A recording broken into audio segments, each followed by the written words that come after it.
Assalamualaikum warahmatullahi wabarakatuh. Anak-anakku kelas 7, hari ini kita akan melanjutkan materi pembelajaran kita bab 7, yaitu tentang ingin meneladani ketaatan malaikat-malaikat Allah Subhanahu wa Ta'ala. Pada pertemuan yang pertama, kita sudah membahas tentang pengertian malaikat, sifat-sifat malaikat, dan perbedaan antara malaikat, jin, dan manusia. Pada pertemuan hari ini, kita akan membahas tentang nama-nama malaikat beserta tugasnya, serta hikmah beriman kepada malaikat, dan contoh perilaku yang mencerminkan iman kepada malaikat. Sebelum belajar, mari kita awali dengan membaca doa bersama-sama. Bismillahirrahmanirrahim. Rabbishrahli sadri wa yassirli amri wahlul 'uqdatam min lisani yafqahu qawli. Amin ya rabbal alamin. Anak-anakku, Al-Quran tidak menyebutkan berapa jumlah malaikat secara pasti. Namun, ada penjelasan melalui hadis yang diriwayatkan oleh Bukhari dan Muslim dari Anas bin Malik bahwa pada saat Nabi Muhammad SAW Isra Mi'raj dan bertemu dengan Ibrahim alaihissalam yang sedang bersandar di Baitul Ma'mur, di sana ada 70.000 malaikat. Dari penjelasan riwayat hadis tersebut menandakan bahwa jumlah malaikat sangat banyak. Namun pada bagian ini kita hanya akan menjelaskan malaikat-malaikat yang wajib kita imani yang jumlahnya ada 10. Yang pertama adalah malaikat Jibril. Malaikat Jibril mempunyai tugas utama, yaitu untuk menyampaikan wahyu dari Allah Subhanahu wa Ta'ala kepada para rasul. Selain itu, malaikat Jibril juga memiliki tugas lainnya, yaitu berupa meniupkan roh pada setiap janin yang masih ada di dalam kandungan. Yang kedua, malaikat Mikail. Malaikat Mikail tugasnya adalah memberikan rezeki kepada seluruh makhluk hidup yang ada di bumi ini. Jadi, rezeki tersebut tidak hanya untuk manusia saja, karena bentuk rezeki dari Allah itu bermacam-macam. Selain membagikan rezeki, malaikat Mikail juga mempunyai tugas untuk mengatur hujan, angin, dan juga tanaman. Semua kendalinya ada di tangan malaikat Mikail atas seizin Allah Subhanahu wa Ta'ala. Yang ketiga, malaikat Israfil. Malaikat Israfil mempunyai tugas utama untuk meniupkan sangkakala pada hari kiamat nanti. Sangkakala adalah sejenis trompet, di mana saat Allah menyuruh malaikat Israfil meniup sangkakalanya ketika hari kiamat tiba, maka seluruh makhluk hidup di dunia ini akan mati. Kemudian Allah akan menghidupkan malaikat Israfil kembali dan menyuruhnya untuk meniup sangkakalanya lagi. Tiupan kedua ini berisi semua roh makhluk hidup yang nyawanya sudah terjabut. Setelah trompet ditiup, maka roh akan kembali ke jasad masing-masing dan hidup kembali. Pada saat inilah dinamakan hari kebangkitan.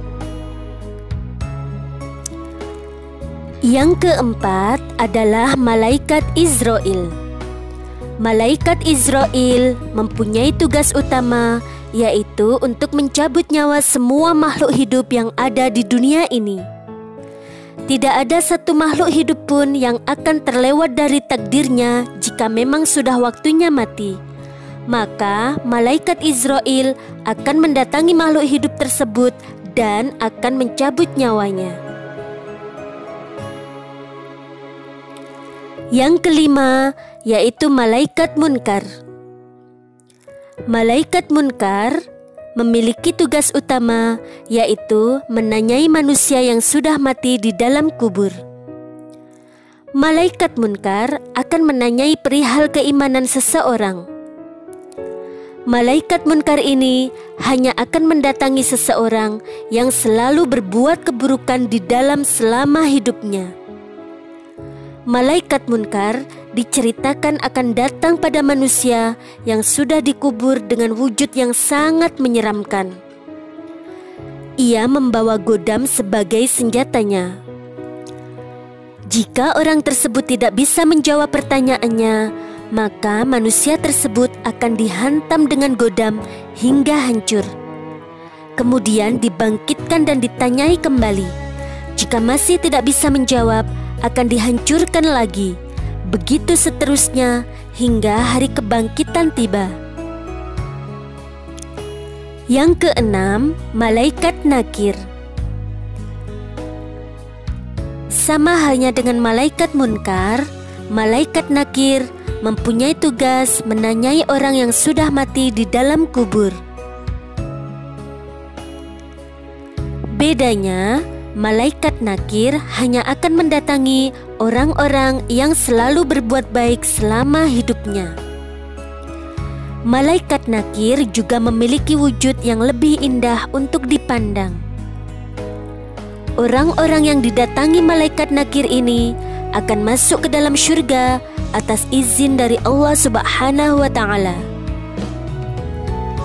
Yang ketujuh adalah malaikat raqib. Malaikat raqib tugasnya mencatat amal baik seluruh manusia. Ingatlah bahwa semua perbuatan kita akan dicatat oleh malaikat dan akan mendapatkan balasannya kelak. Maka dari itu, mari kita selalu berbuat baik di dalam kehidupan kita agar mendapatkan balasan yang baik dari Allah Subhanahu wa Ta'ala. Yang kedelapan adalah malaikat atid. Berkebalikan dengan malaikat raqib, malaikat atid ini mempunyai tugas untuk mencatat amal buruk manusia. Jika kita berbuat hal yang buruk, maka perbuatan kita akan dicatat oleh malaikat atid. Ingatlah bahwa Allah Subhanahu wa Ta'ala selalu melihat perbuatan kita dan mengetahui apapun yang kita lakukan.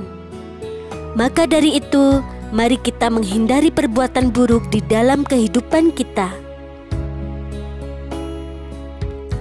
Yang kesembilan, malaikat Malik. Malaikat Malik memiliki tugas utama yaitu menjaga pintu neraka. Neraka adalah tempat bagi orang-orang yang dalam hidupnya selalu berbuat buruk dan tidak beriman kepada Allah Subhanahu wa Ta'ala. Di neraka ini ada malaikat yang menjaga pintunya, yaitu malaikat Malik. Hal ini sesuai dengan firman Allah Subhanahu wa Ta'ala dalam Quran Surah At-Tahrim ayat 6. Yang ke-10 adalah malaikat Ridwan. Malaikat Ridwan tugas utamanya yaitu menjaga pintu syurga. Hal ini sesuai dengan firman Allah Subhanahu wa Ta'ala dalam Al-Quran Surah Al-Baqarah ayat 25.